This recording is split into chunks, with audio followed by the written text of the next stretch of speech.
చిదంబర రహస్యం, శివశక్తి నృత్య సమరం. నమస్కారం. ఆధ్యాత్మికతకు, కళలకు నిలయమైన చిదంబరం క్షేత్రంలో జరిగిన ఒక అత్యంత ఉత్తేజకరమైన గాథ గురించి ఇప్పుడు తెలుసుకుందాం. ఇది కేవలం ఒక నృత్యం కాదు, అహంకారానికి, అంకిత భావానికి మధ్య జరిగిన ఒక మహాసంగ్రామం. ఒకప్పుడు చిదంబరం ప్రాంతం తిల్లై వనంగా పిలువబడేది. అక్కడ కాళీదేవి తన ఉగ్రరూపంతో ఆ వనాన్ని పాలిస్తూ ఉండేది. ఆ సమయంలో శివుడు ఆనంద తాండవం చేయడానికి అక్కడికి చేరుకోగా కాళీమాత అడ్డుకుంటుంది. ఆ వనం తనదని, అక్కడ నృత్యం చేసే అధికారం ఎవరికీ లేదని వాదిస్తుంది. చివరకు ఒక ఒప్పందం కుదురుతుంది. శివుడికి, కాళీకి మధ్య నృత్య పోటీ ప్రారంభమవుతుంది. గెలిచిన వారే ఆ ప్రాంతానికి అధిపతి కావాలి. దానికి సాక్షాత్తు మహావిష్ణువు మరియు బ్రహ్మదేవుడు న్యాయ నిర్ణేతలుగా వ్యవహరిస్తారు. సంగీతం, వేగవంతమైన మృదంగధ్వని. పోటీ మొదలైంది. ఒకరిని మించి ఒకరు అద్భుతమైన భంగిమలతో నృత్యం చేస్తున్నారు. కాళీమాత ఏమాత్రం తగ్గకుండా శివుడికి దీటుగా ఆడుతోంది. అప్పుడు శివుడు ఒక ఉపాయం ఆలోచించాడు. ఆయన తన కుడి చెవికున్న కుండలాన్ని కింద పడేలా చేసి తన కాలి వేలితో ఆ కుండలాన్ని తిరిగి చెవికి తగిలించుకుంటూ తన ఎడమ కాలిని ఆకాశం వైపు నిలువుగా ఎత్తి ఊర్ధ్వ తాండవం చేస్తాడు. స్త్రీ సహజమైన సిగ్గు వల్ల కాళీమాత ఆ భంగిమను ప్రదర్శించలేకపోయింది. అలా ఆ నృత్య పోటీలో శివుడు విజయం సాధించి నటరాజస్వామిగా అక్కడ కొలువుదీరాడు. ఓటమిని అంగీకరించిన కాళీమాత చిదంబరానికి వెలుపల తిల్లై కాళీగా వెలిసింది.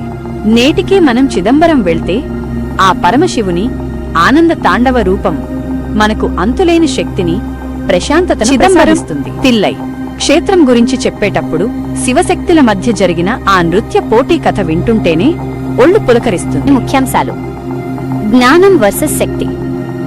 శివుడు జ్ఞానానికి సంకేతమైతే కాళీ శక్తికి సంకేతం. వీరిద్దరి కలయికే సృష్టి గమనం. చిదంబర రహస్యం. ఇక్కడ ఆకాశమే లింగంగా, ఆకాశలింగం భావిస్తారు. అంటే దేవుడు రూపం లేనివాడని, కేవలం జ్ఞానస్వరూపుడని అర్థం. కనకసభ. నటరాజస్వామి ఆనంద తాండవం చేసిన ప్రదేశాన్ని పొన్నంబలం లేదా బంగారు సభ అని పిలుస్తారు.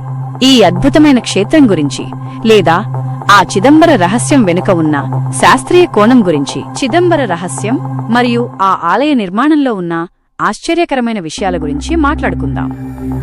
ఇది ఆధ్యాత్మికత మరియు విజ్ఞాన శాస్త్రం, సైన్స్ అద్భుతంగా కలగలిసిన అరుదైన క్షేత్రం. చిదంబర రహస్యంలోని ప్రధాన కోణాలు ఇక్కడ ఉన్నాయి. 1. శూన్యం, రూపం లేని దైవం. చిదంబరం ఆలయంలోని గర్భాలయంలో నటరాజస్వామి పక్కనే ఒక ఖాళీ ప్రదేశం ఉంటుంది. అక్కడ దేవుడి విగ్రహం ఉండదు. కేవలం బంగారు బిల్వ పత్రాల మాల మాత్రమే వేలాడుతుంటుంది. ఒక తెరను తొలగించినప్పుడు మనకు ఆ ఖాళీ ప్రదేశం కనిపిస్తుంది. అంతరార్థం: భగవంతుడు అంతటా ఉన్నాడని, ఆయనకు రూపం లేదని ఆకాశతత్వం చెప్పడమే ఈ రహస్యం. మనలోని అజ్ఞానమనే తెరను తొలగిస్తే జ్ఞానమనే పరమాత్మ దర్శనమిస్తాడని దీని అర్థం. 2. మానవ శరీరానికి, ఆలయానికి సంబంధం. ఈ ఆలయ నిర్మాణం మానవ శరీర నిర్మాణాన్ని పోలి ఉంటుంది. ఇది నిజంగా ఒక ఇంజనీరింగ్ అద్భుతం. నవద్వారాలు. మానవ శరీరానికి ఉండే 9 రంధ్రాలకు సంకేతంగా ఆలయానికి 9 ప్రవేశ ద్వారాలు ఉన్నాయి. బంగారు రేకులు. గర్భాలయం పైన 21,600 బంగారు రేకులు ఉన్నాయి. ఒక మనిషి రోజుకు సగటును తీసుకునే శ్వాసల సంఖ్య కూడా 21,600. మేకులు. ఆ బంగారు రేకులను అతికించడానికి 72,000 బంగారు మేకులను వాడారు. ఇది మనిషి శరీరంలోని నాడుల, నర్వ్స్ సంఖ్యను సూచిస్తుంది. 3. భూమి యొక్క అయస్కాంత కేంద్రం, మ్యాగ్నెటిక్ సెంటర్. ఆధునిక పరిశోధనల ప్రకారం భూమి యొక్క అయస్కాంత రేఖలు కలిసే కేంద్ర బిందువు, మ్యాగ్నెటిక్ ఎక్వేటర్ వద్ద ఈ ఆలయం నిర్మించబడిందని చెప్తారు. నటరాజస్వామివారు నృత్యం చేసే పీఠం సరిగ్గా భూమి మధ్యధర రేఖకు దగ్గరగా ఉంటుందని నమ్ముతారు. 4. పంచభూత లింగాలు. దక్షిణ భారతదేశంలోని పంచభూత లింగాలలో చిదంబరం ఆకాశతత్వానికి చిహ్నం. ఆకాశమంటే అనంతం, శూన్యం. అందుకే ఇక్కడ శివుడు ఆనంద తాండవం చేస్తూ లయబద్ధంగా సృష్టిని నడిపిస్తున్నట్లు కనిపిస్తాడు. మీకు తెలుసా, ప్రసిద్ధ భౌతిక శాస్త్ర పరిశోధనా సంస్థ సెర్న్ స్విట్జర్లాండ్లో నటరాజస్వామి విగ్రహాన్ని ఉంచారు. సృష్టిలోని పరమాణువుల కదలిక, cosmic dance of subatomic particles, మరియు నటరాజస్వామి తాండవం ఒకేలా ఉంటాయని శాస్త్రవేత్తలు భావించడమే దీనికి కారణం. చిదంబరంలోని నటరాజ విగ్రహం యొక్క భంగిమలు 108 కరణాలు. చిదంబరం నటరాజస్వామి విగ్రహం కేవలం ఒక శిల్పం కాదు, అది ఒక శాస్త్ర గ్రంథం. ఆ విగ్రహంలోని ప్రతి కదలికలోనూ ఒక అర్థం ఉంది. 1. నటరాజ విగ్రహం 108 కరణాలు. చిదంబరం ఆలయ గోపురాలపై భరతనాట్యానికి సంబంధించిన 108 కరణాలు, నృత్య భంగిమలు చెక్కబడి ఉన్నాయి. నటరాజస్వామిని నాట్యానికి అధిపతిగా కొలుస్తారు. ఆయన తాండవంలో సృష్టి, స్థితి, లయ, తిరోధానం మరియు అనుగ్రహం అనే 5 పనులు, పంచకృత్యాలు దాగి ఉన్నాయి. 2. విగ్రహ రూపంలోని అంతరార్థం. నటరాజస్వామి రూపం దేనిని సూచిస్తుందో ఇక్కడ చూడండి. డమరుకం కుడి చేయి, ఇది సృష్టికి, క్రియేషన్ సంకేతం. శబ్దం ద్వారానే సృష్టి మొదలైందని అర్థం. అగ్ని ఎడమ చేయి, ఇది లయానికి, డిస్ట్రక్షన్ సంకేతం. పాతది నశిస్తేనే కొత్తది పుడుతుంది. అభయహస్తం భక్తులకు రక్షణ ఇస్తానని చెప్పే స్థితి, ప్రొటెక్షన్.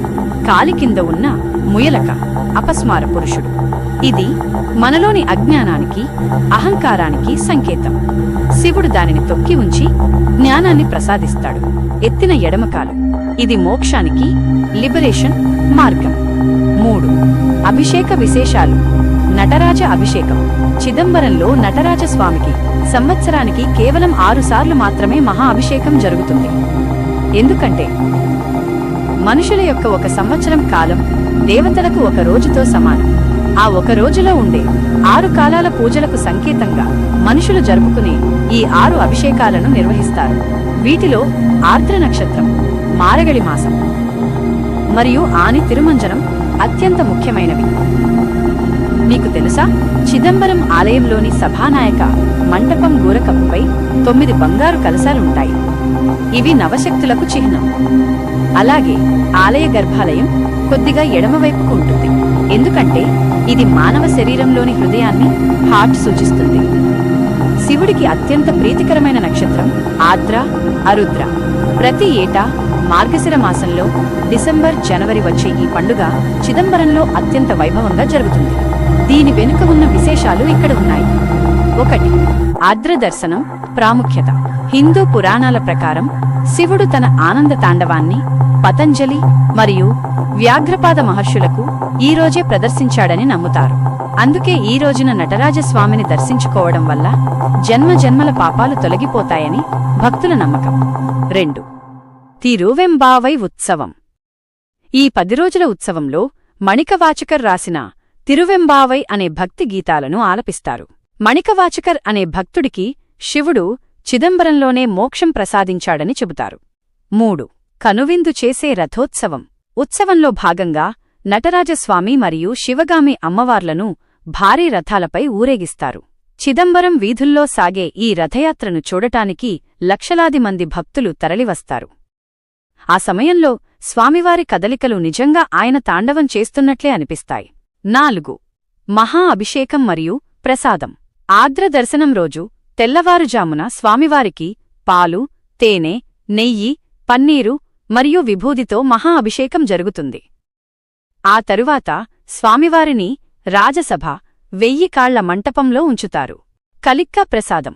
చిదంబరంలో ఈ రోజున ప్రత్యేకంగా కలి, ఒక రకమైన తీపి పదార్థం, మరియు కూటు, కూరగాయల మిశ్రమం ప్రసాదంగా పెడతారు. దీని వెనుక సేందనార్ అనే పేద భక్తుడి కథ ఉంది. ఆయన పెట్టిన కలిని శివుడు ఎంతో ఇష్టంగా ఆరగించాడని చెబుతారు. ఒక ఆసక్తికరమైన అంశం. చిదంబరం ఆలయం 5 కీలకమైన మంటపాలతో సభలు నిర్మితమైంది. 1. చిత్సభ, నటరాజస్వామి కొలువై ఉన్న గర్భాలయం. 2. కనకసభ, అభిషేకాలు జరిగే ప్రదేశం. 3. నృత్యసభ, శివుడు మరియు కాళీ మధ్య నృత్యపోటీ జరిగిన చోటు. 4. రాజసభ, 1000 స్తంభాల మంటపం, ఇక్కడ ఉత్సవమూర్తులను ఉంచుతారు. 5. దేవసభ, పంచమూర్తులను పూజించే చోటు.